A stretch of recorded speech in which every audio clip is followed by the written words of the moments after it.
Hey there, and welcome back to the mini weekend. I'm your host, Jack, and it is great to be back with you guys here tonight, Thursday, coming to you with our 2025 NBA playoff previews and predictions. Fourth straight year we're doing this. Like I mentioned in the TikTok last night, tomorrow night we'll be coming at you before the NHL playoffs start as well with our NHL preview predictions, fourth straight of them too, with our guest Dan, who also did the preseason stuff with us.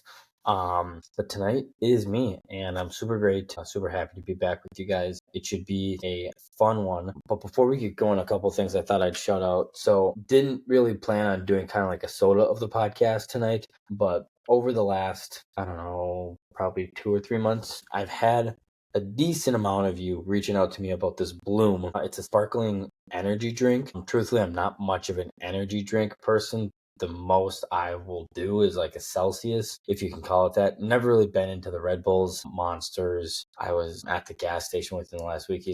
Some guy was asking me about Ghost energy drink. I was like, I'm much of an energy person. I'm just looking for a Celsius or something. But once again, I digress. Beside the point.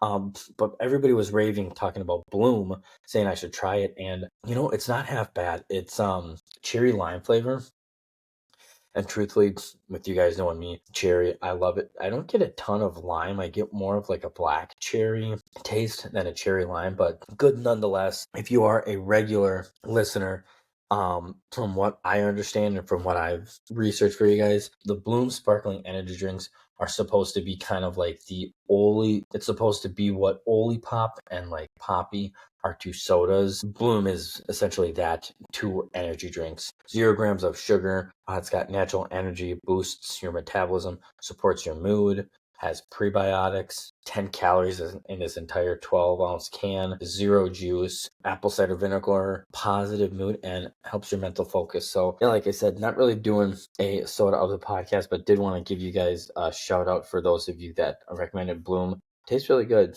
And like I said, not much of an energy drink person, but I will definitely have to add this to my repertoire when I'm looking for a little pick-me-up like my Celsius. So thank you guys. But yes, back in the playoffs, Timberwolves, fourth straight year, rocking my vintage KG jersey. Absolutely love it. All right. Super excited. Gonna be a really fun playoff time. I know you guys are excited. I'm excited, like I just said. Even in the first round, there's going to be some big matchups of some teams that should and could make deep playoff runs. So some teams are going to get cut short very, very quickly. And before we just jump right into it, want to emphasize something because in my mind, with my sport podcast, it tells me the more I talk about it, the more the NBA is actually going to hear this and implement it. Please, for the love of God, the NBA needs to get rid of this stupid play-in tournament. I know I said it last year, and I'm sure there are people listening to this saying, Jack, 2 years ago, your Minnesota Timberwolves benefited from it. Yes, they did, but technically they were the 8th seed, so they still would have made the playoffs. But, yeah, I think it's stupid. I think it's pointless. I think for those that don't remember my rant, I'm going to go on here for a little bit. For those that maybe don't remember the origins of this, it started off with the COVID year. So I believe that was 2019, 2020. NBA shut down, NHL shut down, and essentially what they did was they essentially created a bubble for both NHL teams up in Canada somewhere and Orlando, World City or World of Sports in Disney for the NBA. And in an effort to get teams to play more games, kind of get caught up, and then do the playoffs, they created this play-in tournament so that these teams that maybe didn't play as much had more of an opportunity. And it was the perfect idea back then. But now, let's be real, COVID is hardly a thing anymore. So let's just stop giving participation trophies to some of these teams, because part of my issue with this is you don't need 10 teams in each freaking conference going to the playoffs. They need to go back. Sorry, there's 2 things the NBA could and should do.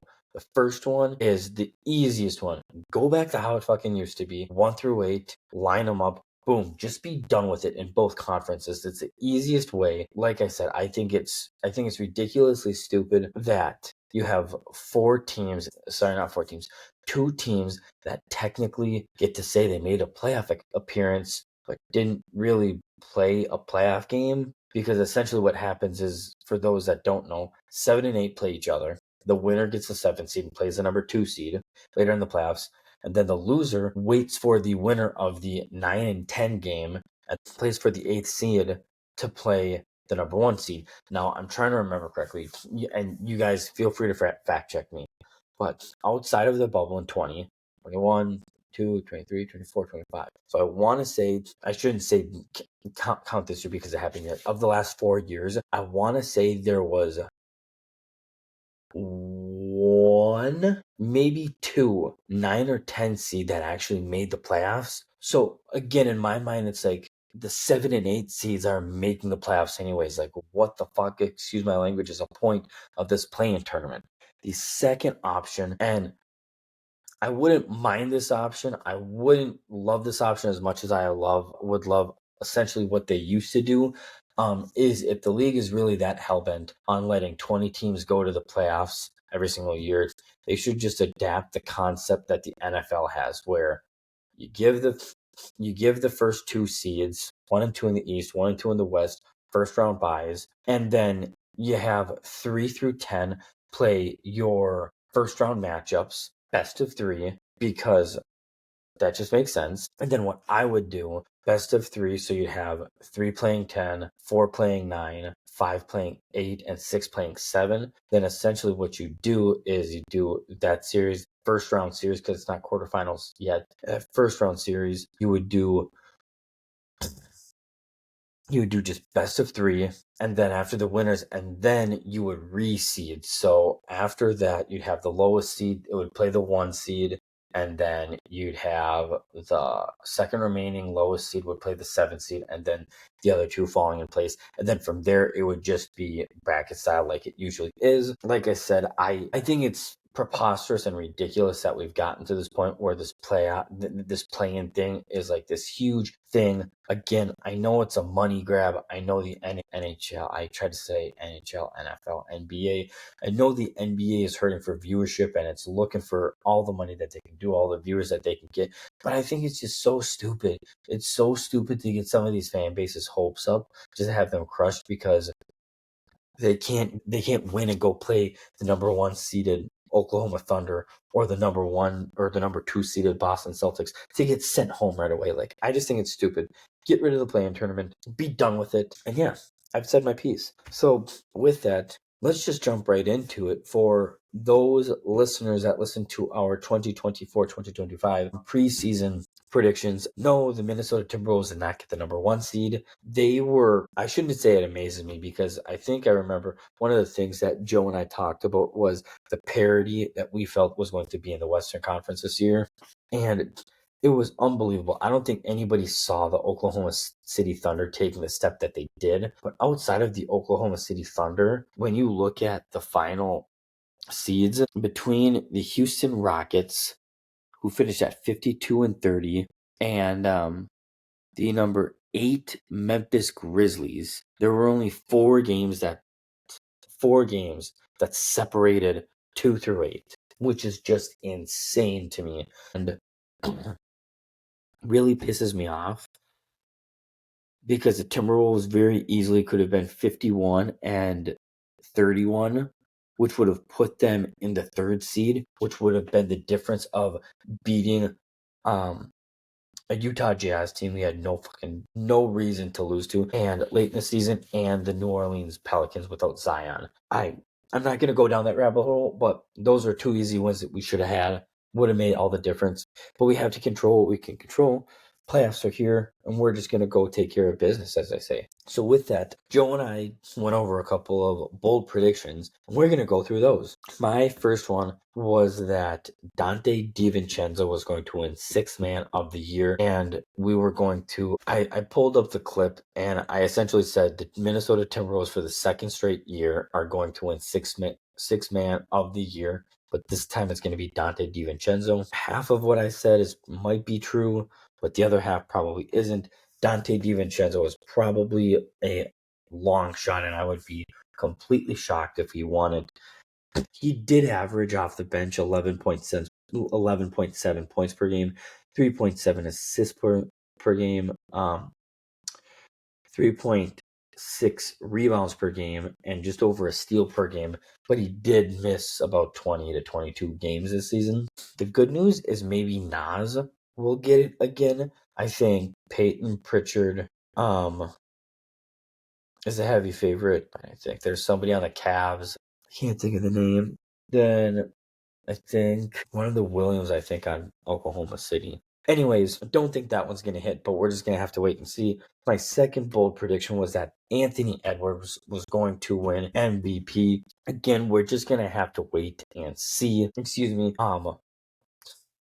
Again, long shot for it to happen. That's why we made it a bold prediction. As it's sounding like it's a two-man race between Shai Gilgeous-Alexander and Nikola Jokic. And honestly, it comes down to, in my opinion, it comes down to how do you define MVP?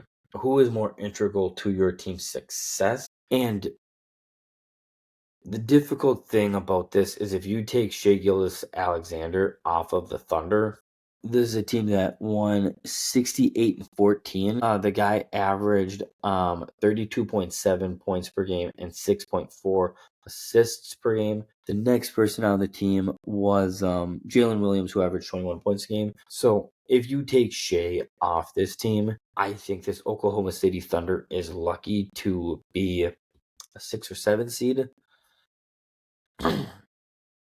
Well, the Denver Nuggets finished 50-32. I think this year, had you taken Nikola Jokic off it, I think they'd be in a very similar position. But if you take a look at the Denver Nuggets, despite his numbers, I mean, again, this guy's averaging a triple-double, which a lot of people are saying that they need to do. But Jamal Murray was not far behind him. Michael Porter Jr. was just over 18. So, truthfully, I feel like Shai Gilgeous-Alexander should win this award, and it pains me to say that because I'm a Wolves fan. Like, fuck Oklahoma City. But I think what is going to factor into this is voter fatigue. Nikola Jokic has won, I think, 2 or 3 straight MVPs. And I think some people are going to vote Shai Gilgeous-Alexander more because of that. And for anybody out there watching this that says voter fatigue is not a thing, go back and look at the 2016 stats. Go back and look at the 2010, 2011 stats and 2016, 2017 stats. Those are 3 years that LeBron James was statistically robbed of MVP. So legitimately, LeBron James should be standing here with 7 MVPs. Why didn't it happen? Voter fatigue. It's a thing, whether you want to admit it or not. So I think Shai Gilgeous-Alexander is going to win it. If I'm being completely honest with you guys, I wish Anthony Edwards was getting more love for it. For this reason, he's only one of 4 players to enter the playoffs, averaging at least 27 points per game, at least 5 rebounds per game, and at least 4.5 assists per game. It's him, Jokic, Giannis, and Shai. Now, obviously, like I said, the 2 other guys that are in serious contention, one of them is going to win it. But I would really love for Anthony Edwards to be the 3rd finalist over Giannis, in my opinion, just because I think Anthony Edwards was more integral to our success this year than Giannis was to Milwaukee's success. So it's looking like I'm going to be 0 for 2, but we don't know that for sure yet. And then Joe's bold predictions. His first one, A-Rod and Mark Lore were going to buy the Timberwolves and Lynx from Glenn Taylor. And that did happen. It happened. They're going 1 for 1. And for those that are like, Jack, why aren't you upset by this? I'm trying to be positive about this and see this in a positive light. Part of the reason that some of you guys may know that I wasn't all for this was because before it came out that Glenn Taylor put a stipulation in the contract that, hey, if you buy this team, you can't relocate them for, I think it was 10, 15 years. So I didn't want them to buy the team because there were rumors that they wanted to take them and move them to Vegas or Seattle or something like that. And fuck that. Why would you do that? But not only am I trying to be positive, I have been hearing a lot of good things about their purchase. They're wanting to spend more money on the team. They're wanting to invest it. They're wanting to make Minneapolis a bigger place to come for players, a bigger attraction like a Chicago, like an LA, like a New York, Brooklyn. And on top of that, apparently they're wanting to build a new arena. I don't know if it's going to be where Target Center is and they're going to play somewhere else for a year, or if it's going to be in a new location. But that's the rumor, and I think that's pretty badass. And the fact that, if it's true, the fact that they want to build a new arena would lead me to believe they wouldn't move the team ever. For sure not for 25 years. So love that one. And then Joe's second bold prediction was that the Wolves were going to win the 2025 championship, which might happen. He said it was going to be over the 76ers. That's not going to happen. Joe was very high. We will see in a minute on the Philadelphia 76ers, but they did not even make the playoffs in large part due to injuries and Paul George's just decline. Yeah, looking like Jackson go 0 for 2 with his bold predictions, and looking like Joe's going to go for sure 1 of 2. Probably 2 for 2. So with that, let's segue into, we'll show you guys a graphic of how the standings ended up for the season. So this season, like I said, we saw in the Western Conference, we'll start first. The Oklahoma City Thunder going 1, Houston Rockets 2, LA Lakers 3, Denver Nuggets 4. I'm not going to say them all. We'll just show them over here, and then we'll compare what we did.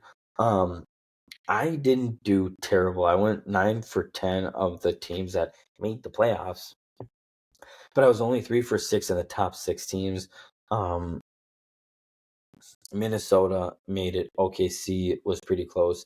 Denver was the only one I got spot on, which is pretty effing sick if you ask me. Joe didn't do that. So yeah, I would say I think the biggest thing for me was I wasn't that far off OKC. Memphis did a lot better than I thought they were going to do. Sacramento did better than I thought they were going to do. Dallas, Memphis did worse than I thought they were going to do. Sacramento did worse than I thought they were going to do. Dallas, I gave them too much credit. They did worse than I thought. San Antonio really disappointed me this year, and Warriors actually did better than I thought. Whereas for Joe wasn't as far off in this top 6. He had 4 for 6. But he was 8 for 10. New Orleans didn't even make it. For him, Lakers did a lot better. Houston did a lot better than he thought. Whereas San Antonio did a lot worse than he thought. And so did Dallas, too. Again, I can't say this enough. I don't think anybody saw Luka getting traded all this year to the Lakers of all teams. So that's kind of how the two of us fared in our standings in the West. I know we kind of went quick there. So if you want to pause the video and you can take a look. And then in the Eastern Conference, again, over here, we'll put how they ended up. Obviously, the Cavs nabbed the 1 spot. The Boston Celtics nabbed the 2 spot. But yeah, I think as you're going to see here in a minute, Cleveland did so much better than both of us thought, especially for me. I didn't even have them in my top 10. In my defense, if you go back and watch the preview for the season, I totally spaced about that team before making this, and I'm not even going to make a prediction. I was just going to say, had I not forgotten about them, I probably would have had them maybe 4, 5, or 6, but again, neither here nor there. The East, here's what I did. A little bit worse. I did 8 for 10 for total teams, but did better. 4 for 6 in the top 6 teams. And Joe did pretty much the same.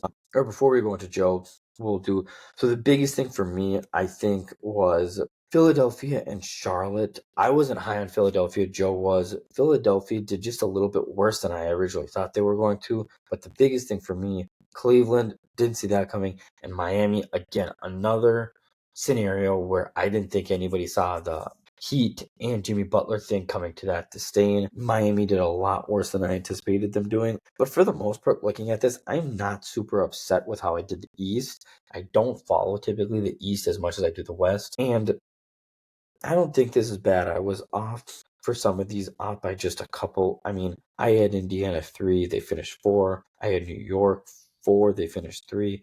Milwaukee 5, they finished 5. Orlando 6, but they finished 7. Detroit 10, they finished 6. I'm happy with this. Joe, Boston was right up there. The biggest thing for him, Orlando did not do as hot as he thought they were going to do. Charlotte didn't even make it for him. They didn't make it for me. And then Milwaukee and Detroit obviously did better for him. But yeah, we both did pretty comparable in this. I'm amazed we both saw Detroit making that jump. I'm surprised Charlotte didn't really make the jump that they did too. But why don't we just get into the nuts and bolts of why you guys are watching this video right now. So first round matchups. So like I said, we'll start in the East or West and we'll work to the East. So in the first round matchup, the Oklahoma City Thunder are patiently awaiting the game of tomorrow night. The Dallas Mavericks, Memphis Grizzlies, winner to play them. And I'm just we're gonna kind of go pretty quickly through the 1 and 2 matchups for both regions. But for the Thunder specifically, I don't think they're going to struggle against either of these teams. I think should they play Dallas, I think, in my opinion, Memphis poses a little bit more of a difficult challenge for them. The Thunder were 4-0 against Memphis and 1-3 against the Mavs. 2 of those games, Luka was playing against them though. But they're just playing really good basketball right now. I think against the Mavericks, I think they sweep them. Maybe a gentleman's sweep. Most of them being blowouts. If Memphis plays them, I still think they're probably going to win in 5, maybe 6 games, and they'll be closer games. But I just don't see this Thunder team being threatened too much by the Mavericks or the Memphis Grizzlies. So that's what I have for the Thunder in the first round. In the first round, Houston versus Golden State. I think for me, the biggest question for Houston is their half-court offense. Sorry, I had a brain fart there. Their half-court offense and their playoff inexperience. So first and foremost, so far this season, this Rockets team has been very reliant and very on transition basketball and easy buckets. So when they don't get that, or when they're not able to get that against Warriors team, how are they going to do? And they're inexperienced. Again, this Houston and this Thunder team are very, very young teams. They don't have a ton of playoff experience. And I think if you're the Houston Rockets, you're a little upset because you're wishing Golden State probably would have lost to Memphis and beaten one of these 2 teams so that the Thunder could play them, because I think Golden State would be a problem for either of these teams. The biggest thing in my opinion, for Golden State is their potential fatigue, because this is a lot older of a team. Lots of game plays recently outside of Curry with just about 25 points per game and Butler at 20 points per game. They're going to need more help. But ultimately, I see this series being very much a good number 2 seeded team that is very good but very inexperienced. Playoff basketball, like it or not, is ref differently and is a different beast than regular season basketball. So yeah, like I said, I don't think Steph Curry's 37, Jimmy Butler is 35, so was Draymond Green, and even Gary Payton the second and Buddy Hield are 32 years old. This is an older team, but they know how the game gets done, and with that, I'd like the Warriors to win this one and upset the Houston Rockets in 7, 6-7, just like last year. We're going to do everything in 6-7 or 4-5, but I'm going to go 7 specifically. I just think their experience is going to get this done. But I think the length of the series is not going to bode well for them in the second round. So a little foreshadowing for later. You have the number 4 Denver Nuggets taking on the number 5 LA Clippers. In the regular season, they split 2-2. Each team won 1 at home, 1 away. And it's the eye test tells you this is a difficult one to take. But for me, this isn't all that difficult to take after I tell you how I break this one down. So for me, the biggest questions for the Clippers are simple, very similar to the Warriors: fatigue and availability. Kawhi missed 45 games this year. Powell missed 22. And James Harden has carried the load so much for this team. How long is he going to be able to do that? Is he going to be able to do that with Kawhi, Norman Powell, all these guys? And how much longer can that hold for him? However, Denver, in my mind, has more questions than the Clippers do. Coaching changed right before playoffs. You just fired a coach that knows how to win playoff basketball and is good at it. What Jamal Murray are we going to get? He's been hurt. He has been a dog these last 2-3 years, but he's hurt. So what guy are we going to see? But the biggest thing for this Denver team is, can their defense turn it around? Because I think that's their Achilles heel right now. And I think that's what is ultimately going to bounce them in the first round in 6 games. But let me break this down for you before we move on. Despite them being third in the NBA with points per game at 120.8, they are 20th in 3-point makes allowed with 14.4, 22nd in the league in 3-point percentage allowed and 36.5%, and 25th in the league in opponents' points per game at 116.9. I'm sorry. I understand this team is very good. They've been on a roll the last 2 or 3 years, but with no Michael Malone on the sidelines and with a piss poor defense, I can't see the Denver Nuggets winning the series. The only thing I could see that happening is if Kawhi goes out for most of the series. If that happens, it's probably going to go in Denver's way, but I am making all these picks assuming no injuries happen. So, forgot to already mention that. All right. So then, the one we are wanting to get to the most, number 3 Lakers taking on the number 6 Minnesota Timberwolves. And what a series this is going to be. And honestly, I thought very long and hard about this one. For me, ultimately what it came down to is, on one hand, I think matchup wise, as much as, and I was adamant about this the last, couple weeks, they were literally the one and only team I didn't want us to play in the first round. But the more I look at the matchups, the more I look at the paper, the more I look at the ins and outs of this series, matchup wise, we're the Lakers' nightmare. We have strength, we have an abundance of youth, we have length, and we have centers. The Lakers they don't have a center and they play more traditional, more small ball lineup. Naz Reid, Rudy Gobert, Julius Randle come to mind. Even Luka Garza, if we want to. Guy's 6'10", and I think he's a solid option if we're going to want to exploit that. And then you have the length of Jaden McDaniels, Julius Randle, and Anthony Edwards, and even Jalen Clark, too. That guy has shown he is a 3-and-D player. But on the other hand, you're going up against Luka Doncic, who just sent us home last year, and LeBron James. We're not done, but ultimately, this is how I made my decision. The Minnesota Timberwolves will beat the Wolves in 6 because Luka and LeBron aren't going to be able to beat us by themselves. This Lakers team is not as good as Dallas last year. Part of what frustrated us was they had bigs, PJ Washington. They had like 2 or 3 guys that they could throw at Cat and Rudy Gobert. And without that presence down low, and I don't see this happening. I think this is going to be a very contested game or games, but I see us winning this in 6. You add into effect that the Lakers have a new coach. I know I was reading an article that JJ Redick said they were going to rely on Luka a lot on how to prepare for this game and series and beating the Wolves. I think Anthony Edwards is going to come out with a vengeance. The Lakers are heavy favorites to win this. The last time in the first round that an opponent was heavy favorites last year, the Phoenix Suns, Anthony Edwards made a mockery of them.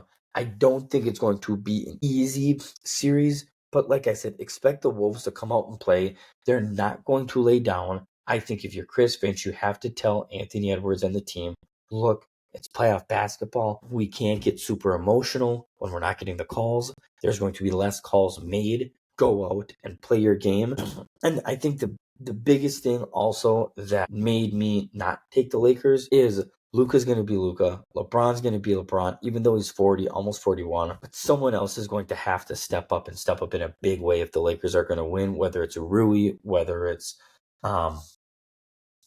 Austin Reeves, whoever, Dorian Finney-Smith, whoever it is. And I just don't see it happening. I think We are a very good defensive team. We're on a roll coming into the playoffs. And I ultimately think we're going to win this game in 6. And I'm confident in that pick. Now heading over to the Eastern Conference. Again, we'll make this pretty simple. You got the number 1 Cleveland Cavaliers awaiting the winner of the Miami and Atlanta Hawk game. Cleveland was 2-1 against Miami in the season. Their one loss to them was when Jimmy Butler played. He's no longer there. And are 1-2 against Atlanta. But I just think this Cavs team is rolling. They're second in the league in point differential between points per game and opponents' points per game, only behind the Oklahoma City Thunder. I don't think they're going to have an issue with either of these teams. So pretty easily, I got the Cavs winning this one in 4 or 5 games. I think the biggest thing for Cleveland this playoffs is coming into the playoffs is maintaining their 3-point effectiveness, not shots, but effectiveness. Can they keep hitting at a high rate like they have been this season? And Mitchell's health. But right now, everything's rolling. And like I said, I expect them to beat either Miami or Atlanta in 4 or 5 games. Number 2 Boston against number 7 Orlando. Again, this series very much reminds me of that number 2 and 7 matchup between Houston and Golden State, because I really do like Orlando. I was talking about it at the beginning of the season. I love Banchero and Wagner and their guard play. They have Suggs, KCP, I totally forgot about, Anthony Black and Cole Anthony. I really do love this team a lot. I think they're going to be really good next year and the year after that. But right now, they just have a lot of playoff inexperience, similar to the Houston Rockets and even the Oklahoma City Thunder. And I think that inexperience is going to catch up with them. Like I said, it's a different beast. And you have a young, talented team that just doesn't have the experience going up a veteran team like Boston, even though there's some questions about Jaylen Brown's health, Tatum's health, Porzingis' health. And again, making these picks, assuming there's no injuries going on, unless 2 of those 3 guys are out for the majority of the series, I don't see this being a very long series. I can see these games, these 4 or 5 games, being a lot closer than the Cleveland games against Miami or Atlanta, and Orlando putting up a fight. But I just think Boston's too good to get bounced in the first round. So Boston in 4-5 over the Orlando Magic. We have the number 3 New York Knicks taking on the number 6 Detroit Pistons. And honestly, sorry, this is, I guess, where I stopped taking notes down here and kept it on my laptop. I think the biggest question for me is their defensive struggles, their guard play, and their impact of Mitchell Robinson. I think whether they can elevate their defense to compete with some of these top teams like the Bostons, the Indianas, and the Clevelands is yet to be seen.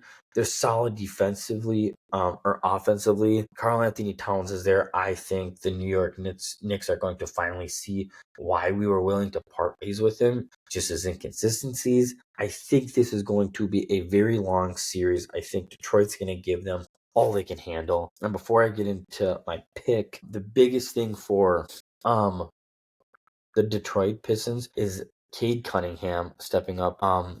Again, they just don't have a ton of playoff experience. But then their secondary scoring outside of Cade Cunningham during the regular seasons, they've had other guys stepping up and helping out to get their games, to win their games. Is that going to happen in the playoffs? I think Cade Cunningham is going to be Anthony Edwards type and go out there, do everything they can. I think Karl Anthony Towns is up and down. Inconsistencies is the word I was looking for. Their defensive struggles matched with this chip on the shoulder Detroit's going to be playing with. I got New York eking this one out in 7 games against the Detroit Pistons, which then leads to our final first round matchup in the Eastern Conference. We got the number 4 Indiana Pacers hosting the number 5 Milwaukee Bucks. And gosh, I really, really, really had high hopes. Like, I don't love Milwaukee. I don't hate Milwaukee. I really do like Giannis, but I have so many more questions for this Milwaukee team than I do Indiana. I love Tyrese Halliburton. As long as they can maintain their offensive output, they made a huge defensive improvement from last year to this year. Last year, I think they were sitting at the 6 or 5 seed and had to kind of prove everybody wrong. I think Tyrese Halliburton, similar to Anthony Edwards, somewhere on the Olympic team, is a dog. He's going to come ready to fight. Because the biggest thing for me with Milwaukee is I believe unless Dame is back 100% for this entire series, I think Indy is going to win in 5 or 6 games and is going to put Giannis and Milwaukee in a precarious situation. Giannis has been loyal to that team for so long, but to what point? They haven't really, other than an old and out of time Dame, me and Lillard, they haven't really attracted anybody to there. Outside of their title run in 2021, they haven't been able to do much. So I believe Indiana is going to beat Milwaukee and going to put them in a really, really interesting spot this off season. So that is what I have. So really quickly recapping, I got number 1, Oklahoma City in the Western Conference taking care of whoever they play. Number 7, Golden State Warriors upsetting number 2 Houston. Us upsetting the number 3 seeded LA Lakers. And the number 5 LA Clippers taking down the Denver Nuggets. Then in the Eastern Conference, the number 1 Cleveland Cavaliers, number 2 Boston Celtics, number 3 New York Knicks, and number 4 Indiana Pacers, all moving on to the second round. So again, West, East. First one, I got Thunder versus the Clippers. Now, again, this is very much going to be another one of those. I think this series is going to be very similar to the Houston and Golden State series, where it's going to be the older heads trying to take care of this young, good team. I think the Thunder are a good team, and they're probably going to prove me wrong, those fuckers. But they're probably a year or 2 away from being serious contenders, and I think should Kawhi Leonard, James Harden, Norman Powell, Zubac, and all those guys stay healthy, I think there's no reason the Clippers don't win this series. In 6 or 7, I got them winning in 6 at home court and upsetting the number 1 Oklahoma City Thunder in the semifinals. And then you look at that number 6 Timberwolves taking on the number 7 Warriors. This is a series, again, that we would have home court advantage in. And again, I alluded to it in the first round. I think after a 7-game series with the Houston Rockets, I think they're going to be gassed. And I really, really, really think the Wolves are going to beat them relatively easily in 5 or 6 games. I think unless the Warriors are able to get a quick 2-0 lead in this series, I think it's going to be hard for them to win after a grueling 7-game series with the Houston Rockets, with Steph Curry, as great as he is, being 37, Jimmy Butler 35, Draymond Green being 35. This team, the best way for them to beat the Wolves after beating the Houston Rockets is quickly. I think the second it gets to games 5 and 6, it's going to be tough because they're not having a ton of time to regroup. And this Wolves team is a relatively young team. And I am going to fact check myself really quickly. Relatively young team. So here you go. The oldest guy on the team, if you take Mike Conley off this team, we are a lot younger. Because Connolly and Joe Ingles, you take those 2 guys off our team. Those guys are both 30. Rudy Gobert's 32. Julius Randle's 30. DiVincenzo, 28. Nikhil Alexander Walker, 26. Naz Reid, 25. Terrence Shannon Jr., 24. Jaden McDaniels, 24. Anthony Edwards, 23. Jalen Clark, 23. Dillingham, 20. Leonard Miller, 21.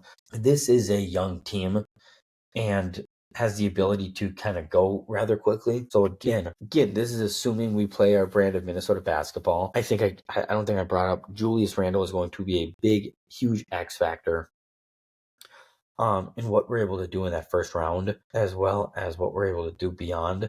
It'll be interesting to see exactly what happens. But like I said, right now, I like the Wolves beating the Warriors in the conference semifinals in 5 or 6 games. And then after no upsets in the Eastern Conference, the number 1 Cleveland Cavaliers taking on the number 4 Indiana Pacers. And again, I think this will be a good matchup against 2 teams that they don't necessarily have no playoff experience, but they don't have a ton of playoff experience. So it'll be interesting to see how that plays out. I think it's going to be a very back and forth, very close series. but I have the Cavaliers getting the best of the Pacers in 7 games.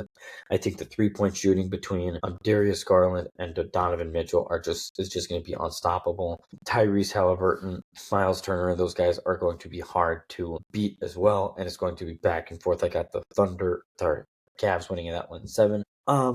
And then the number 2 Boston Celtics taking on the number 3 New York Knicks. Again, pending injuries, I think this Boston team is pretty head and shoulders better than the Knicks. I got Boston winning this one in 6 games. Look, I like Jalen Brunson. I like Josh Hart, and I do like Karl Anthony Towns. His playoff inconsistencies, especially, just kill me. I wouldn't be surprised if Boston beat them in 4 or 5 games, but my heart tells me that Boston will get a game or 2 in.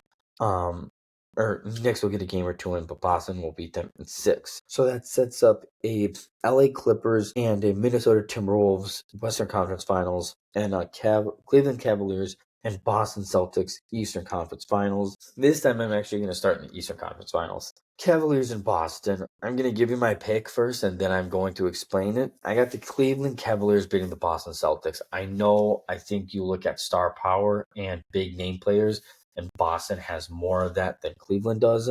But I think home court advantage is going to matter in this series, and I think every home team will probably win. And something tells me the Cavaliers are going to bring the Boston Celtics back down to earth, and it's going to be a very, very interesting series. Both the teams can play defense. Both of them can shoot the 3 ball. I think it'll be very high scoring. It'll be a fun series to watch, but I think in the end, you're going to see the Cleveland Cavaliers making their first NBA Finals appearance without LeBron James. And it's going to be a tough scene for LeBron, I'm sure, to handle.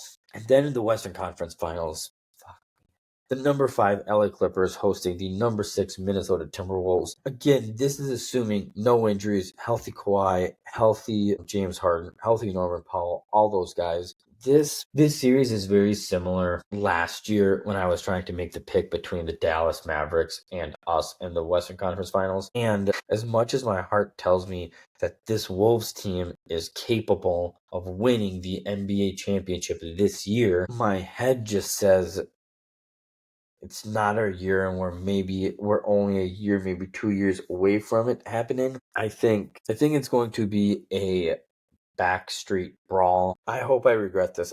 I'm going to say the Clippers over the Wolves in 7 games. Home team wins every single time, just like the Cavs at Boston, setting up an LA Clippers and Cleveland Cavaliers NBA Finals. But watch something happen to Kawhi and or James Harden and have them lose to Denver in the first round. So then I think, oh my gosh, that would suck for LeBron. I'm gonna do it. I'm gonna say Cavs beat the LA Clippers in 6 games in LA to win their first championship without LeBron James, second in NBA history. Yeah, that's what I said, and I'm not going to change it. I got the Cleveland Cavaliers beating the Los Angeles Clippers in 6 games in Los Angeles, where LeBron James now lives, in 6 games for their second championship in history. So yeah, like I said, we will be coming up tomorrow with our NHL version of this. Hope you guys enjoyed it. And then on Wednesday the 23rd, we will be back for our next weekly podcast. Until tomorrow, Minnie.